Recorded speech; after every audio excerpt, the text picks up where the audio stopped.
আমরা কিন্তু 5ই অগাস্টে গণঅভ্যুত্থান করেছি, কিন্তু 8ই অগাস্টে এটাকে কিন্তু আবারও সর্বনাশ করে দিয়েছি।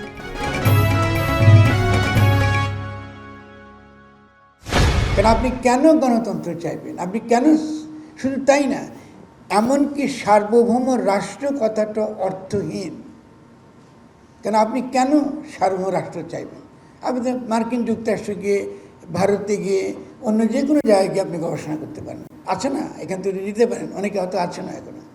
কিন্তু সভরেন্টি, একটা রাষ্ট্রের যখন তার যে সভরেন, তার যে ক্ষমতা, এটা সে যখন দাবি করে, তখন তার গোড়ায় যে দাবিটা থাকে, সে দাবিটা হচ্ছে নাগরিকদের যেমন অধিকারের প্রশ্ন, একই সঙ্গে সঙ্গে আমরা যে একটা সংস্কৃতির অন্তর্গত, আমাদের যে একটা স্বাধীন জ্ঞান উৎপাদনের ক্ষমতা রয়েছে, আমাদের যে একই সঙ্গে গবেষণার ক্ষমতা রয়েছে, এবং সেই গবেষণার ক্ষমতাটুকু আমরা যেন দ্রুত বিকশিত করতে পারি, যেন বিশ্ব রাষ্ট্রসভায় আমরা একটা শক্তিশালী রাষ্ট্র হিসেবে আমরা দাঁড়াতে পারি।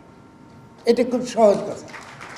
এটা এই সহজ জিনিসটা কিন্তু আমরা বোঝাবার জন্য 50 বছর গেছে, এবং ইতিমধ্যে বহু ছেলে তাদের জীবন দিয়েছে, রক্ত দিয়েছে, বহু ছেলে পঙ্গু হয়ে রয়েছে।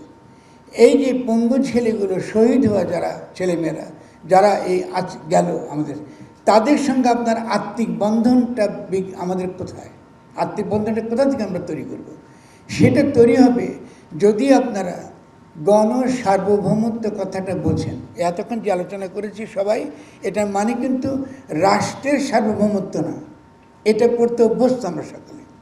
গণ সার্বভৌমত্ব, ক্ষমতা জনগণের, এটাকে বলে গণতন্ত্র। আপনাদেরকে শিখিয়েছে রাজনৈতিক দলগুলো, যেহেতু তারা লুটেরা মাফিয়া শ্রেণীর প্রতিনিধি, প্রতিদিন শিখাচ্ছে নির্বাচন দাও, নির্বাচন দাও।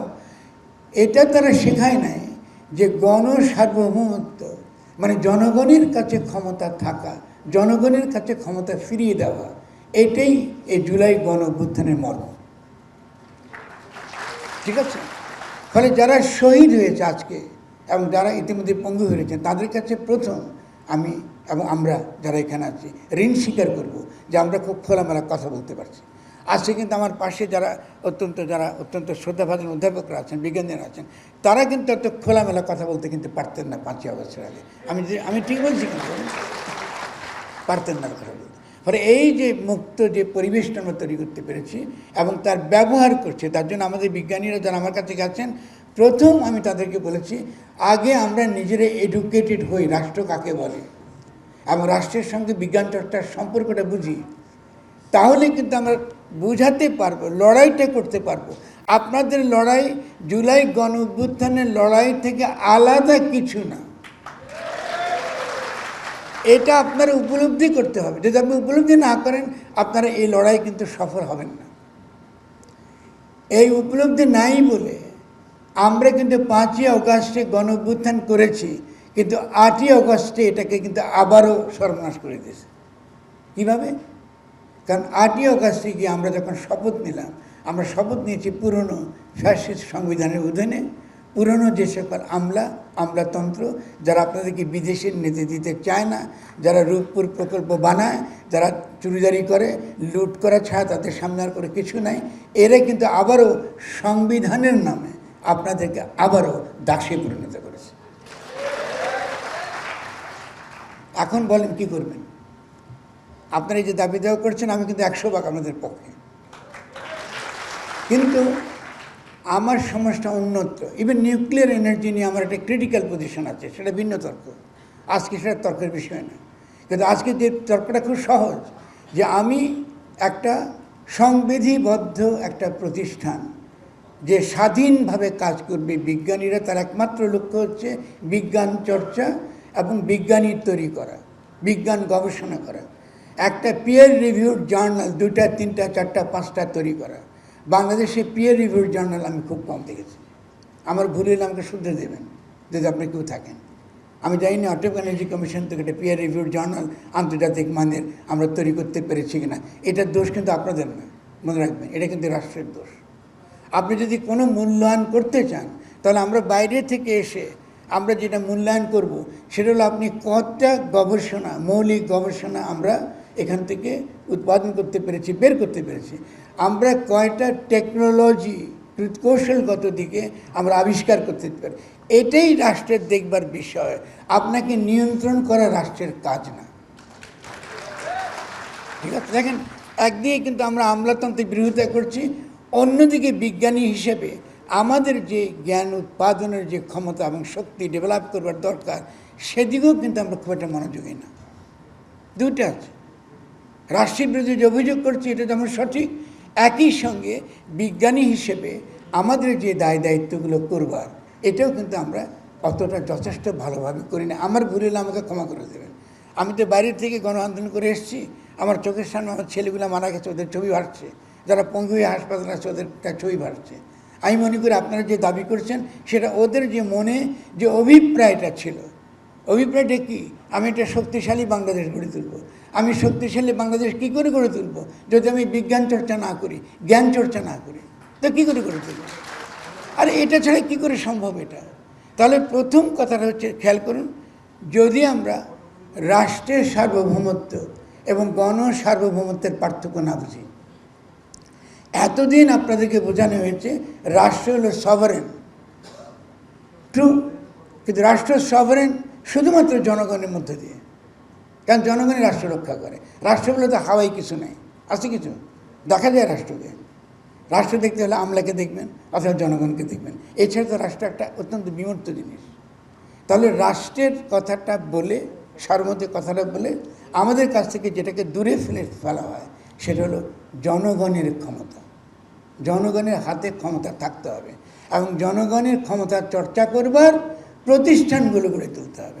তাই জনগণের ক্ষমতার চর্চা করবার বিভিন্ন ধরনের প্রতিষ্ঠান আছে, শিক্ষা প্রতিষ্ঠান একটা, ঠিক তেমনি জনগণের ক্ষমতার চর্চা করবার আরেকটি প্রতিষ্ঠানের নাম হচ্ছে বৈজ্ঞানিক প্রতিষ্ঠান, যেমন আণবিক, এই পারমাণবিক শক্তি গবেষণা। এটা কিন্তু জনগণের ক্ষমতার তৈরি। আপনি কিন্তু গবেষণা করছেন কিন্তু জনগণের পক্ষে, কেন আপনার গবেষণা এই পুরো জনগোষ্ঠীকে শক্তিশালী করে। আপনার ছোট একটা কাজ এই জাতিকে বড় ধরনের বিপদ থেকে রক্ষা করতে পারে। আপনার ছোট্ট একটি আবিষ্কার আমাদেরকে বহু দূর, অন্তত কয়েক বছর সামনে আমাদের উল্লম্ফন ঘটাতে পারে। তাহলে আপনারা দেখেন কত গুরুত্বপূর্ণ আমাদের জন্য। ফলে জনগণের সঙ্গে সম্পর্ক, এটা বুঝতে পারাটা সবার আগে জরুরি।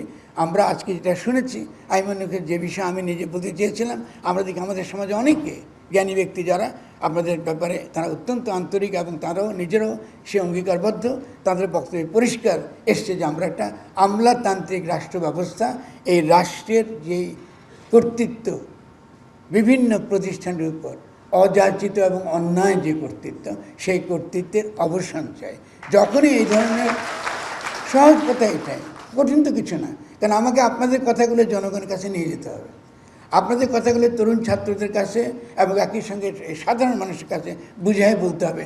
ও তার পারমাণবিক বুঝবে না, পরমাণু কি বুঝবে না, সে রূপপুর বুঝে। আমি যখন ইস্যু দিতে যাই তারা রূপপুর চায় না, আপনারা চাইতে পারেন, তারা কিন্তু চায় না। কেন চায় না? কারণ রূপপুরের যেই তেজস্ক্রিয়তা হতে পারে, যে দুর্ঘটনা হতে পারে, এটা নিয়ন্ত্রণ করতে পারে এমন ক্ষমতা এই রাষ্ট্রের আছে, এটা তারা বিশ্বাস করে না। একই সঙ্গে তারা পারমাণবিক, এই আমাদের এই কমিশন যে আছে, বাংলাদেশে যে পরমাণু নিয়ে গবেষণা হয়, একটা কৃষক, একটা সাধারণ মানুষ এটাও জানে না যে আমরা পারি করতে, জানে না। ফলে দেখেন ব্যাপারটা কিন্তু খুব সহজ না, অনেক ডিপার লেভেল ইস্যু। পাকিস্তান আমলে এই প্রতিষ্ঠানটা গঠিত হয়েছে, তার পেছনে যে উদ্দেশ্য ছিল, সেই উদ্দেশ্য তখন তো সেই জোশটা ছিল। আপনি ইংরেজির বিরুদ্ধে লড়াই করে মাত্র দেশ স্বাধীন করেছেন, ফলে আপনি একটা নতুন একটা জনগোষ্ঠী হিসেবে, নতুন রাষ্ট্র হিসেবে আপনি শক্তিশালী করবেন, এবং তারা তো করবার চেষ্টা করেছে। যারা পুরনো আমাদের ছিলেন, এই প্রতিষ্ঠানকে জানেন, তার ইতিহাস জানেন, তাদের চেষ্টা ছিল। কিন্তু আমরা তার চেয়েও বড় যে লড়াইটা করলাম ৭২ সালে, তারপরে এই প্রতিষ্ঠানটা আমরা গড়ে তুলতে পারলাম না কেন? এর উত্তর খুব সহজ, আমরা রাজনৈতিক জনগোষ্ঠী না, আমরা হই নাই। আমরা এখনো পর্যন্ত এমন একটা জনগোষ্ঠী যেটাকে সোজা ভাষায় বলে মব বুঝেন? একসঙ্গে একত্র হইলে আমরা অত্যন্ত নিষ্ঠুর, আর একা যখন হই অত্যন্ত কাপুরুষ। অদ্ভুত দেশ, একত্র হলে নিষ্ঠুর নীতির প্রতি আমাদের কোনো বিশ্বাস নাই, ধর্মের প্রতি কিন্তু আমাদের কোনো বিশ্বাস নাই। ধর্ম মুখে বলি, কিন্তু ধর্ম যে ন্যায়, নীতি, ন্যায্যতা, ইনসাফ কায়েম করা, এটা বুঝি না। এবং একই সঙ্গে ধর্ম যে আমার বিকাশ সাধন করে, আমার জ্ঞানের ক্ষেত্রে আমাকে সামনে এগিয়ে দেয়, এটা সম্পর্কে আমরা যথেষ্ট পরিমাণ আমরা অসচেতন। তো আমি একটু আমরা একটা সেলফ ক্রিটিক্যাল সকলে মিলে আমরা আমাদের সমালোচনা করছি। আমি আমাকেও তার মধ্যে অন্তর্ভুক্ত করছি, ভাববে না যে আমি মহায় জ্ঞানী হয়ে গেছি, কিন্তু এটা ভাবতেছি এটা আমাদের সমস্যা। এই সমস্যার থেকে আমাদেরকে বের হয়ে আমাদেরকে আসতে হবে, কেমন? সেই জন্য আমি আপনাদেরকে বারবার একটা কথা বলবো, যে দেখবেন যে আমরা যে ভাব বৈঠকে, একটা আরেকটি সংগঠনের নাম লেখা আছে ভাব বৈঠকে, এখানে মোহাম্মদ রুমেল এখানে তিনি হাজির রয়েছেন। আমরা দীর্ঘদিন ধরে এই গণ সার্বভৌমত্বের কথাই বলে আসছি। আপনারা যেটা বলছেন, আজকে বলছেন, অনেক আগে থেকে বলছেন যে আমাদেরকে যেটা কায়েম করতে হবে সেটা হলো গণ সার্বভৌমত্ব, জনগণের কাছে ক্ষমতা এবং জনগণের অন্তর্গত বিজ্ঞানীরা, এবং তার কাজ হচ্ছে বিজ্ঞান চর্চা করা। ফলে বিজ্ঞান চর্চা করবার জন্য তার যে ক্ষমতা দরকার নতুন জ্ঞান উৎপাদনের জন্য, তিনি নতুন জ্ঞান উৎপাদন করবেন, নতুন আবিষ্কার করবেন, নতুন বিজ্ঞান চর্চা করে বিজ্ঞানের নতুন দিগন্ত তিনি আমাদেরকে দেখাবেন। তার জন্য তার কি দরকার? তার জন্য তার ক্ষমতা দরকার, এটা করবার ক্ষমতা যদি আমি করতে চাই, এটাকে বিকশিত করতে চাই, তাহলে রাষ্ট্রকে বিশ্বাস করতে হবে যে সে গণ সার্বভৌমত্বের উপর দাঁড়ানো, সে গঠিত হয়েছে এমনভাবে যাতে গণ সার্বভৌমত্ব সে কায়েম করে, মানে জনগণের কাছে তার ক্ষমতা ফিরিয়ে দেয়। এই জনগণের কাছে ক্ষমতা ফিরিয়ে দেয় মানে কি? আজকে যদি আপনারা এখান থেকে বলেন যে আমাদের এই যে পারমাণবিক শক্তি কমিশন, বাংলাদেশ পারমাণবিক শক্তি কমিশন, তার কাছে এই আণবিক শক্তি সংক্রান্ত গবেষণার ক্ষমতা ফিরিয়ে দেওয়া, খুব সরকার। তাহলে গণসার্বভৌমত্ব বুঝতে কিন্তু এটা বুঝবো। এখন বাইরে যখন ফরার মধ্যে যদি গণসার্বভৌমত্বের কথা বলে, তাহলে আপনাদের বুঝতে হবে আমি কিন্তু আপনাদের কথাই বলছি, শুধু আপনাদের কথা না, যতগুলো আমাদের কী বলে আমরা সংবিধিবদ্ধ প্রতিষ্ঠান বলি কি সাহিত্য শাসিত প্রতিষ্ঠান বলি, এটা সম্পর্কে আমাদের পরিষ্কার ধারণা থাকতে হবে। খেয়াল করেন, সংবিধিবদ্ধ প্রতিষ্ঠান তার যে লিগাল যে মানে, এটাও কিন্তু তারা বদলে দিয়েছে। আপনার বক্তব্য শুনলাম কি আপনারা কি বলেছেন, এটা body corporate. No, it is not so. এটা একটা আক্ষরিক অনুবাদ, এটা তো একটা লিগাল টার্ম। আপনি যখনই বলেন স্ট্যাচুটরি বডি, এটা তো লিগাল টার্ম। আপনি সাংবিধানিকভাবে স্বাধীন।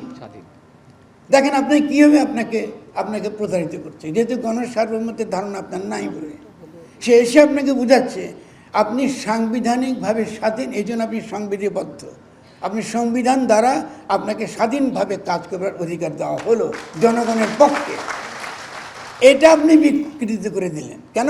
যেহেতু আপনি ওই যে লুটেরা মাফিয়া শ্রেণীর কাছে আপনি রূপপুর প্রকল্প দিবেন, খুব সোজা কথা এটা। আপনি তাদের হাতে দিবেন, তারা ব্যবসা করবে, এবং তারা বিজ্ঞানী আনবে রাজশাহী থেকে, বিজ্ঞানী আনবে বাইরের থেকে, তাদের বালিশের ব্যবসাতে দাঁড়িয়ে নেবে। শুনছেন তো আপনারা, জানেন না? ওকে, তাহলে এই হচ্ছে দেখেন, যদি আমরা একটা কনসেপ্ট আমাদের কাছে পরিষ্কার না থাকে, তাহলে আমরা দেখব যে কী করে সর্বত্র সকল ক্ষেত্রে, রাষ্ট্রের সকল ক্ষেত্রে আমরা কিন্তু হেরে যাব, সকল ক্ষেত্রে। এই আপনাদের প্রতিষ্ঠানের ক্ষেত্রে আপনারা হেরে যাবেন যদি আমাদের কাছে এই ধারণাগুলো পরিষ্কার না হয়। তো আমি মনে করি যে প্রথমত আজকে আমি তো অনেক গুরুত্বপূর্ণ আলোচনা করি, আমি এটা রিপিট করবো না, আমি শুনেছি শিখেছি অনেক কিছু। প্রথমত মনে করি গণ সার্বভৌমত্ব এবং জ্ঞান উৎপাদনের, মানে জ্ঞান উৎপাদন করবার ক্ষমতা, এটা পারস্পরিক, একটাকে বাদ দিয়ে আরেকটা হয় না। মানে আপনার যদি সেই গণক্ষমতা না থাকে, গণক্ষমতা আপনি তৈরি করতে না পারেন, রাষ্ট্রের রূপে তাকে যদি আপনি প্রতিষ্ঠিত করতে না পারেন, এই পারমাণবিক শক্তি কমিশন এই প্রতিষ্ঠান কখনো স্বাধীনভাবে বিজ্ঞান চর্চা করতে পারবেন না। ফলে আমি ব্যবসায়িক স্বার্থ সংরক্ষণ কমিটির পক্ষ থেকে, এফবিসিসির স্বার্থ সংরক্ষণ কমিটির পক্ষ থেকে আপনাদেরকে শুভেচ্ছা, ধন্যবাদ জানাই। আমাদের অনেক মিডিয়া ভাইরা এসছেন, আসলে আমরা একটু ভুল করেছি। গত বৃহস্পতিবার আমরা একটু ছোট্ট আঙ্গিকে আমাদের যারা পুরান ঢাকার ব্যবসায়ীরা ছিলেন, যাদেরকে নিয়ে এফবিসিসিআই গঠিত হয়েছে, যাদের পদচারণায়, যাদের ভোটের মাধ্যমে এফবিসিসিআই পরিচালক আমরা নির্বাচিত হই, আমাদের মধ্য থেকেই আমাদের এই পুরান ঢাকার আতিথেয়তায়, পুরনো ঢাকার ভালোবাসায়, পুরন ঢাকার ভোটের মধ্য দিয়ে একটি পরিষদ বিজয় হয়। সেই পরিষদ থেকেই